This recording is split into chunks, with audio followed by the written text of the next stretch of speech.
Alrighty, speed. Here's another one of your 427 small block Ford. Description is a combination. Got a set of our CNC heads on it.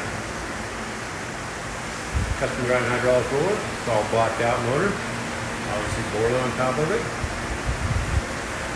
Front end blacked out. Got the Motorsport oil pan. Fuel management. Poly Terminator X. Great system. Go in there and make a run. See what she does. Stay tuned.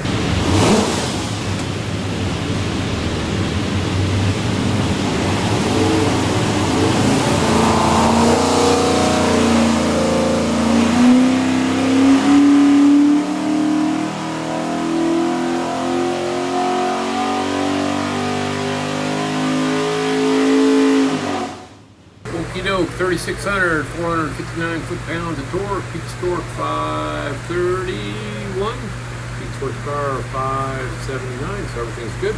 Pull the pipes back, make sure it's good and clean for you. Show you a couple things here. Receive your engine, find the seal of the credit card, USB card. It is full of technical information. In the crate will be the soon spec sheet. Highly recommend reading it.